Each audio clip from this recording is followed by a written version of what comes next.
Estamos de volta com Cena Pública, recebendo hoje o juiz Ronaldo Solano Feitosa, juiz do trabalho, Franco Almada, advogado especialista em direito do trabalho, e Luiz Alves, auditor fiscal. O nosso tema, é claro, são as mudanças que aconteceram aí para trabalhadores, empregadores.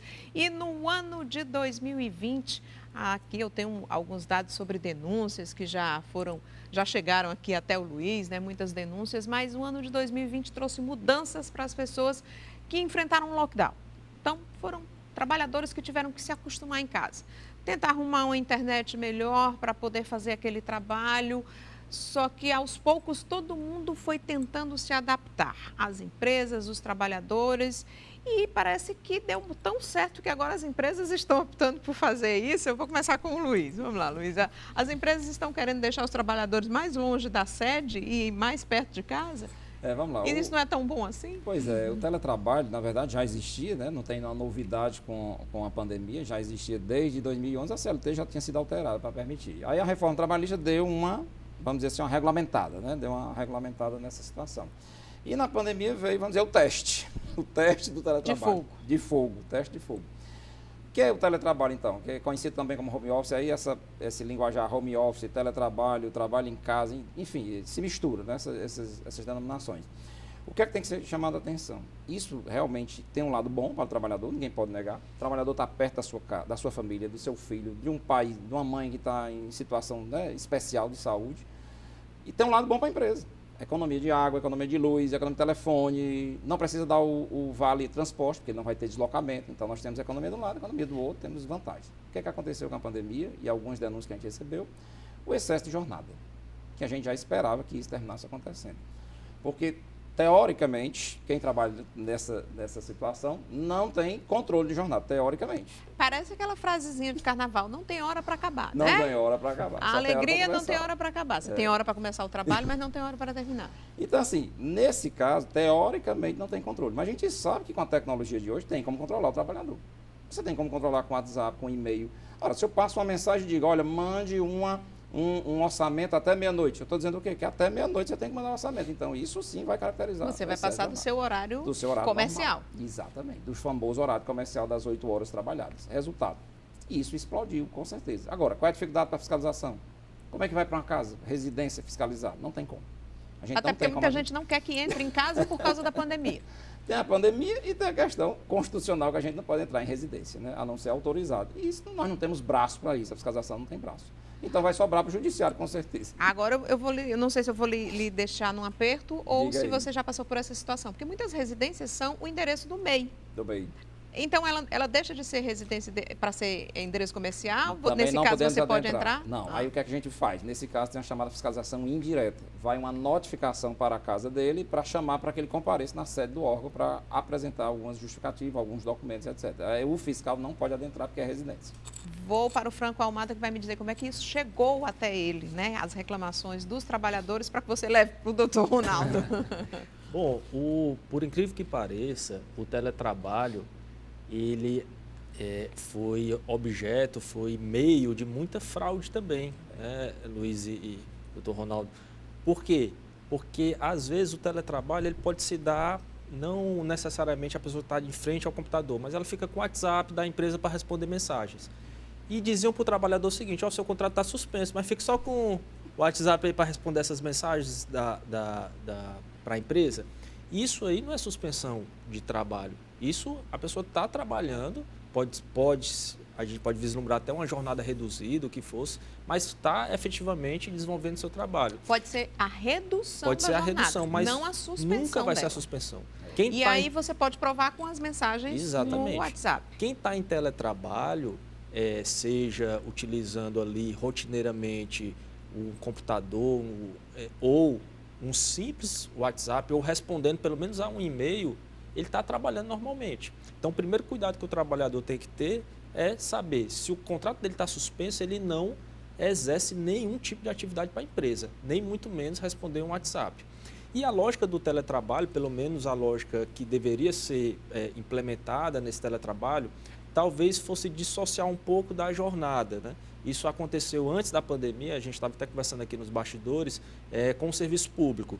Quando os servidores públicos foram colocados em teletrabalho, na Justiça do Trabalho, inclusive, aconteceu isso, o que é que foi dito para eles? Olha, agora você não cumpre mais uma jornada de X horas. Agora você vai pegar o que você produzia e vai produzir 30% a mais. Então, realmente há uma dificuldade, há possibilidade, não se nega, há a possibilidade do controle, mas é um desafio, sim, fazer esse controle. Então, talvez a lógica do teletrabalho seria inverter e colocar na produção, na produtividade. Vou te colocar uma situação hipotética aqui. O trabalhador teve que ficar em casa, mas a internet dele não era lá essas coisas.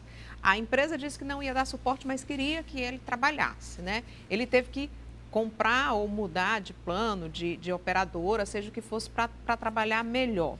Ele pode depois recorrer na justiça, porque aquilo ali era uma coisa que não estava nas posses dele, não está incluído no salário dele, mas ele teve que se adaptar. E aí, digamos, ele teve o trabalho suspenso, foi demitido, alguma coisa que aconteceu. Ele pode dizer, olha, eu só fiz essa internet aqui porque eu precisava cumprir as suas exigências. É esse tipo de reclamação que está chegando agora? Nós entendemos que é possível, sim, discutir isso na justiça, mas lembrando sempre que esses fatos aí de internet, de computador, de impressora, de energia, de consumo de água, a própria lei dá uma liberdade de negociação entre o patrão e o empregado. Aí a gente vem sempre à discussão, mas negociação em que patamar, né? Como é que o trabalhador vai negociar se ele está precisando do emprego, se ele está querendo se manter ali, e aí vai entrar toda uma discussão nesse sentido. Mas a rigor, se a gente colocar o que está disposto em lei, há essa possibilidade de negociação. Doutor Ronaldo, essa situação principalmente hipotética que eu citei aqui, já chegou ao tribunal? Olha, eu não tomei conhecimento de nenhum caso ainda, até porque são matérias, digamos assim, relativamente recentes. Mas não tenho dúvida que essas questões todas chegarão. Porque o que ocorre?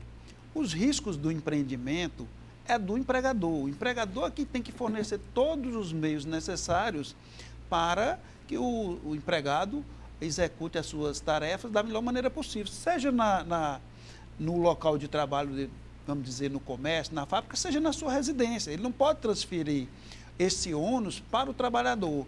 Quando o doutor Franco fala dessa questão da negociação, e ele bem ressaltou, na verdade é muito difícil, porque uma negociação entre desiguais é impossível, né? E a gente sabe, por exemplo, por experiência própria, o doutor Franco conhece muito bem essa realidade, nenhum trabalhador, digamos assim, não vou dizer nenhum porque ninguém pode generalizar, mas assim, praticamente ninguém vai para a justiça enquanto está trabalhando, não é? Porque ele tem medo de perder o emprego. Então ele se submete a qualquer pseudo-negociação para ele manter o emprego, porque o emprego para ele, a subsistência dele naquele momento é o mais importante.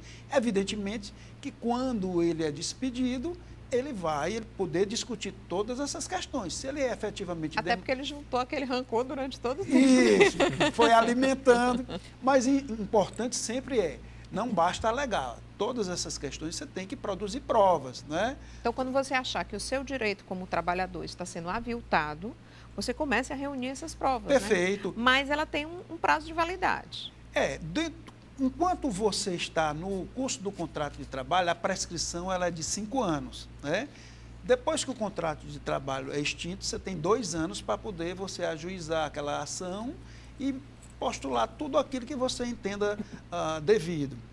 Essa questão mesmo do controle de jornada, de fato, a princípio, ele é difícil e para alguns pode até dizer que é impossível, mas não é. A depender da atividade que se faça, você tem os meios de aferir indiretamente essa jornada. Inclusive pela quantidade de serviço que você manda para ele, pela produtividade que ele está fazendo. E isso nunca foi problema para nós, na Justiça do Trabalho, na jurisprudência. Por exemplo, o trabalho externo, ele também não sofre controle de jornada. E nem por isso quando o trabalhador, por exemplo, um motorista que trabalha externo, consegue demonstrar que ele cumpria uma rota específica todos os dias, que tinha que cumprir uma determinada roteiro. Você verifica claramente que aquele empregador ele tinha meios de aferir. E hoje, com as tecnologias, com o aplicativo, dá até para com o saber celular, onde está o celular da pessoa, né? isso, você, por onde ele passou, por quais você antenas. tem muitas vezes uma possibilidade de fiscalizar, muitas vezes, maior do que no chão da fábrica.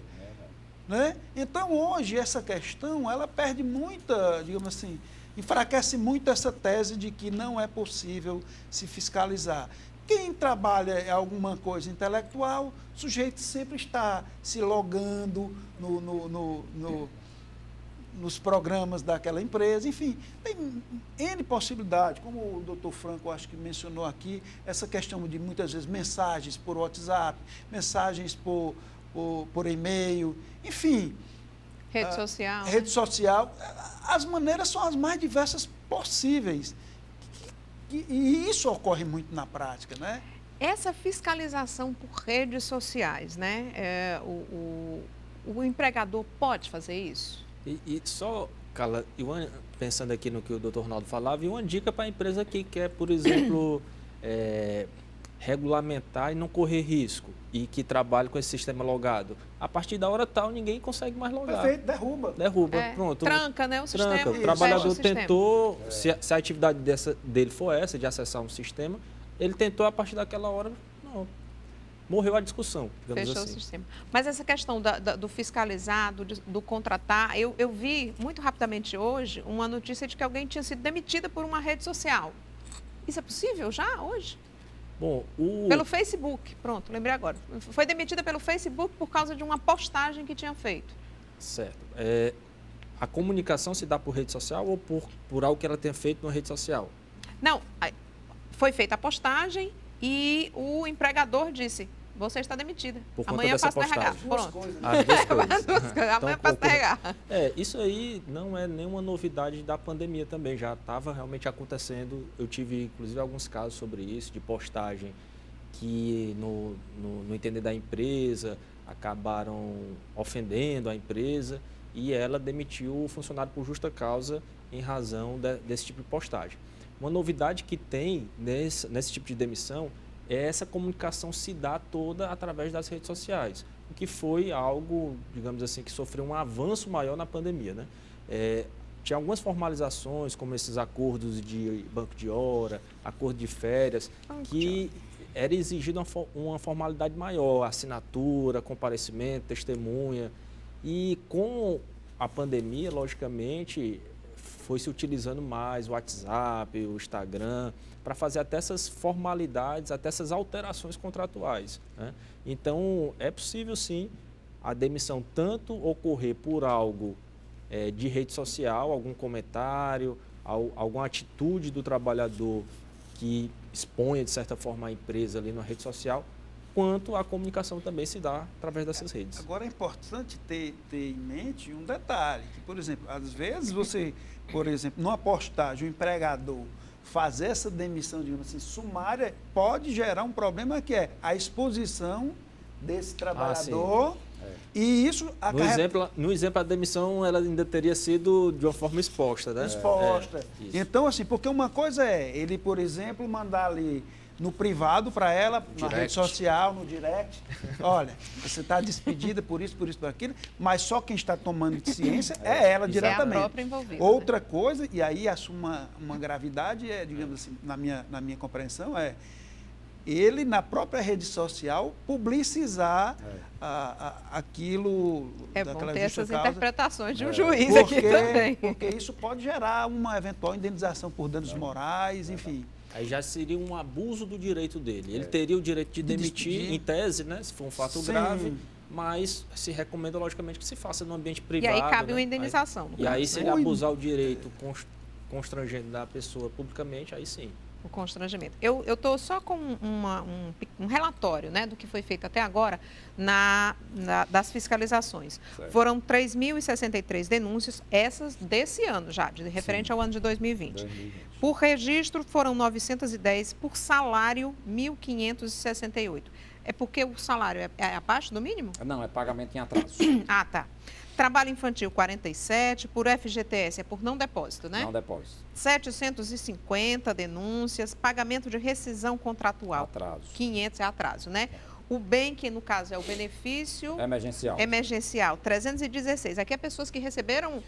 Não, é que tiveram um problema, como o próprio o Franco que já comentou. A empresa coloca o empregado de suspensão e chama o empregado para trabalhar. E isso é uma fraude. Aliás, isso é um crime. E aí coloca para receber o benefício. Isso vai parar, inclusive, na Polícia Federal. Muitos empregadores não sabem disso. Não é só a multa trabalhista que é pesada. Pode chegar a R$42 mil essa multa. Você coloca o empregado de suspensão e chama o empregado para trabalhar. É uma fraude. Isso vai parar na Polícia Federal. Por quê? É a mesma coisa trabalhar recebendo seguro-desemprego. É a mesma coisa. Porque a verba é a mesma. Você tem o mesmo dinheiro do seguro-desemprego sendo usado para pagar o benefício emergencial. Tá certo. Segurança e saúde no trabalho foram 759. Aí foram mais de quase 3.500 fiscalizações, porque ainda tem 871 em andamento. Agora, eu estou surpresa e horrorizada, na verdade, é o termo, né? Ação de combate ao trabalho infantil, 457, com mais 16 em andamento, deu 473. Ou seja, o lockdown, o isolamento aumentou esse tipo de trabalho. Eu vou falar mais, a questão infantil. da situação econômica do Brasil está fazendo levar a criança e o adolescente em situação até de vulnerabilidade maior para trabalhar. E às vezes, viu, Carla, é bom deixar claro que às vezes é o próprio pai que leva. Temos aquele que o empregador que explora o trabalho infantil, a gente encontra isso ainda, né? No interior é famoso. Você ter no interior, encontrar crianças trabalhando é famoso. Aqui você encontra na periferia, naqueles mercadinhos, naqueles restaurantes pequenos, embalador, enfim, você encontra ainda trabalho infantil. Existe uma diferença entre trabalho infantil e jovem aprendiz, sim, né? Tem exato. que se Porque fazer o jovem também. aprendiz, ele é tudo legal a partir de 14 anos, que é uma exceção, a Constituição traz como uma exceção. Ninguém pode trabalhar com 14 anos. Eu quero trabalhar sem ser aprendiz. Não vai ser possível. Então, o aprendiz, ele é uma opção a esse trabalho infantil. Você quer fazer a coisa correta, você quer dar aquela oportunidade, faça dentro da lei, que é o trabalho através da aprendizagem, né? Então, assim, isso aqui tem explodido mesmo, tem aumentado por conta da economia. Então, tá pai trabalhando, a mãe, e traz a criança também para trabalhar. É mais difícil? É uma luta que tem que trazer, inclusive, o Ministério Público para essa luta, porque não dá só para fiscalização. Porque a fiscalização tem um limite. É o empregador. Se não tiver empregador do outro lado, o que é que o fiscal vai fazer? Né? Fica difícil o fiscal atuar e autuar, porque não tem um empregador do outro lado. Complicada. Ainda falando da Covid, eu vou começar com o Dr. Ronaldo e passo a questão também para o Franco Almada, que a Covid, muita gente adoeceu, pegou Covid, ficou... Tem amigos meus que chegaram a ficar 2, 3 meses internados, né? Como é que fica a situação de um trabalhador como esse, né? E já tem aí, o trabalhador ficou mais de 15 dias doente, vai perder FGTS, vai perder férias porque ficou doente, internado? Como assim? Nós estamos vivendo uma pandemia, a pessoa que infelizmente pegou ainda vai ser penalizada dessa forma? Não, veja bem, tentar entender aí, se ele Ronaldo. tiver em gozo de licença, até 15 dias, os primeiros 15 dias, o empregador é o responsável pelo pagamento do salário dele. A partir do 16º dia, ele vai ficar pelo INSS. E aí, o tempo que for suficiente até ele receber a alta. Após ele receber a alta, ele, se considerar que é um auxílio-doença comum, ele volta a trabalhar, não tem nenhuma garantia de emprego. Se considerar, a depender da atividade, que isto tenha sido um acidente de trabalho, então esta pessoa, ela goza de uma estabilidade provisória de 12 meses após a alta, né? Então, hoje o que se tem aí de alguma certa polêmica por parte de alguns doutrinadores é se poderia se considerar ou não a Covid como uma doença ocupacional, né? Na minha compreensão, isso vai depender muito da atividade da pessoa, porque a pandemia é geral. Então, qualquer um de nós está sujeito. Né? Mas, evidentemente, que, por exemplo, alguém que trabalha na área de saúde, que está na linha de frente, você não pode imaginar que o risco que ela está submetido seja o mesmo que eu, que o Franco, que o Luiz, que você, não é? Então, me parece que a coisa fica melhor assentada nesses termos, não é? Nem pode-se entender que nunca vai ser acidente de trabalho e nem pode-se imaginar que, por si só, todo mundo que foi acometido de Covid é acidente de trabalho. Claro que numa situação específica, a depender da circunstância, pode até ser que uma atividade que a princípio não digamos assim, demandasse um risco grande, pode na prática se viabilizar. Por exemplo, um empregador que não tomou os cuidados, e aí, veja, naquela empresa tinha, vamos supor, 50 empregados, desses 50, 40 pegaram Covid. É um indicativo muito forte de que não houve, digamos assim, cuidados sanitários, medidas sanitárias para evitar isso. Né? Então, aí já é outro cenário. Então, é uma discussão, digamos assim, que vai certamente sair. Nós teremos muitas demandas na Justiça do Trabalho para a discussão desses temas, né? Porque é um tema novo, é um tema que ainda vai durar muito, porque o que ocorre? Muitas dessas ações, o sujeito, como eu disse anteriormente, ele não ajuiza a ação enquanto está trabalhando. Então, isso aí pode, essa discussão vir daqui a 3 anos, daqui a 4 anos, daqui a 5 anos, enfim. Mas uma hora é bem provável que ela venha. Franco, e o reflexo disso, da doença, né, do Covid, no FGTS, no 13º, nas férias, né? Porque mexeu também. Pois é, ainda mais para apimentar e complicar mais. Diga isso, não. O negócio que já não era muito simples. Vocês lembram que houve uma portaria, né, que declarou que a Covid era doença ocupacional. Sim, aí depois... 24 horas depois aí saiu outra portaria, salvo engano, do Ministério da Saúde, né? Ministério da Saúde, em Ministério da conjunto Saúde, com a Secretaria de Trabalho. Em conjunto ali, dizendo que não era mais. Então, foi exatamente essa situação que o doutor Ronaldo colocou. O que é que vale hoje? O trabalhador tem que provar que adquiriu em razão do trabalho. E é difícil provar isso a grosso modo, mais fácil nas atividades, né, que sejam ligadas à área de saúde. Mas quem se afastou por conta da Covid, ele vai receber o FGTS, se for um auxílio-doença comum, ele não recebe, o FGTS não fica depositado, o contrato de trabalho fica suspenso e nem conta também para a questão das férias, né? Vai ficar suspenso também. Se for comprovado que é uma doença ocupacional, aí sim, ele se afasta, mas recebendo FGTS, mesmo sendo pela Covid. Que tem que fazer essa distinção, viu, Soraya? E com a vantagem da estabilidade. E sim, como o doutor Ronaldo já falou, se for doença ocupacional, ou seja... se for considerado. Mas se eu conseguir provar, a Covid não é no normalmente momento, não vai ser. Não vai ser, a regra não ser. A regra não ser, tá. Ele vai conseguir, se ele conseguir comprovar isso judicialmente, né? Eu acho difícil uma empresa emitir algo nesse sentido, mas aí sim ele vai ter direito, se afastando por mais de 15 dias, a estabilidade de 12 meses. Essa distinção tem que ser feita porque, assim, se for doença ocupacional, ela se equipara a um acidente de trabalho, que é o que diz a legislação. Isso. A doença ocupacional se equipara. Aí, sendo acidente, vai ter FGTS, vai ter tudo normal, ele vai ter estabilidade. E se for uma doença comum, que é a regra, vamos dizer assim, né, ele não teria isso. Agora, para complicar mais ainda, a gente tem a adesão do Supremo. Não complica não.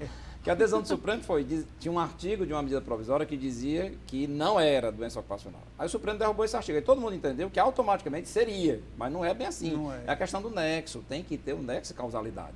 Se não houver esse nexo de causalidade, se o trabalhador não conseguir provar que ele pegou por conta do trabalho, não vai ganhar como doença ocupacional. Não vai ser uma coisa tão fácil. Né? A gente tem 5 minutos agora e eu vou começando aqui para a gente encerrar com o doutor Ronaldo. 2021. Né?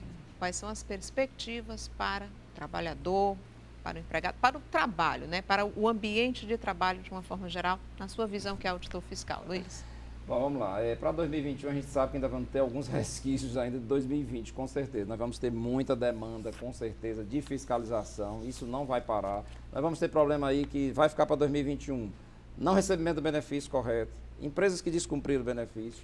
Nós vamos ter problema com a estabilidade, empresas descumprindo a estabilidade, porque quem recebeu o benefício tem estabilidade e tem empresas hoje já descumprindo e a gente sabe que isso vai resvalar em 2021.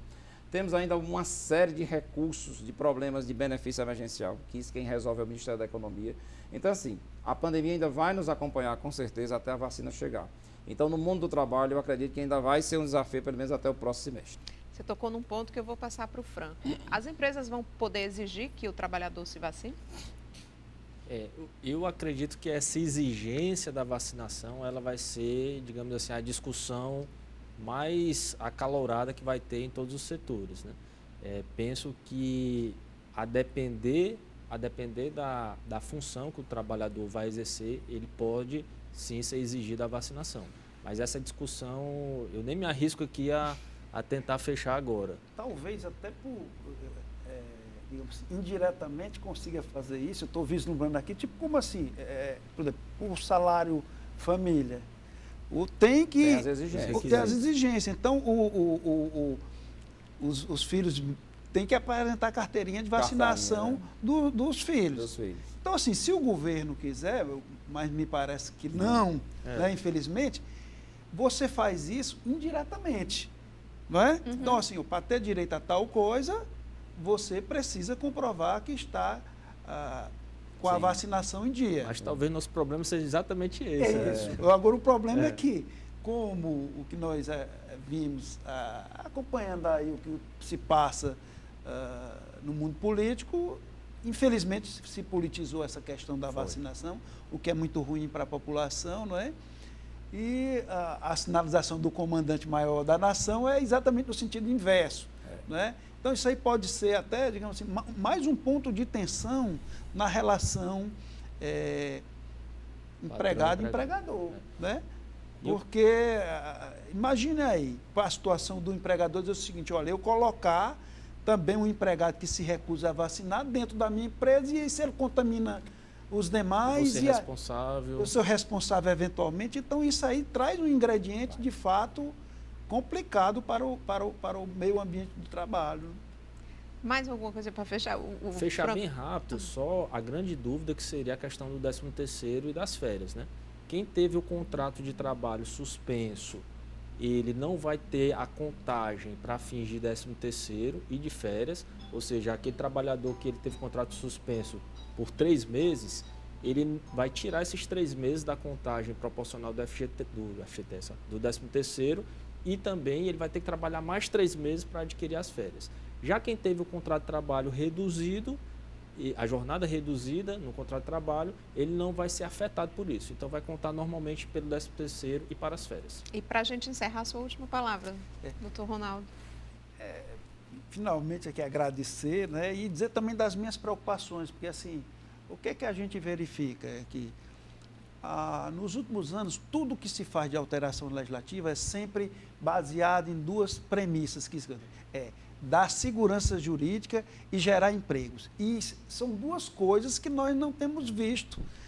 Nem temos a geração de empregos que se promete e nem muito menos a questão da segurança jurídica. Só para ficar num exemplo, isso que o doutor Franca aqui acabou de mencionar em relação a essa questão do reflexo da suspensão ou da redução de jornada e de salário no 13º e nas férias. Por exemplo, o posicionamento do Ministério Público do Trabalho é um e do Ministério da Economia é outro.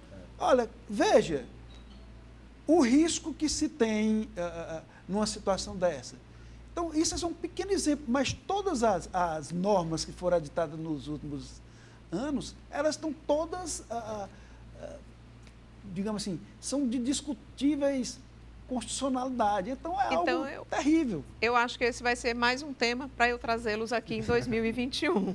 E assim, eu agradeço a participação de vocês. Foi uma honra ter a participação de vocês aqui no Cena Pública. A gente encerra agradecendo ao juiz Ronaldo Solano Feitosa, juiz do trabalho, a Franco Almada, advogado especialista em direito do trabalho, e a Luiz Alves, auditor fiscal. Quem quiser rever o programa é só ir até o YouTube da TV Ceará. A reprise acontece no domingo, às 5 horas da tarde. Muito grata por sua companhia e tenha uma excelente noite, um excelente descanso. Até a próxima terça-feira, com um programa inédito às 10h15 da noite. É mais um Cena Pública para você na semana que vem. Até mais. Tchau.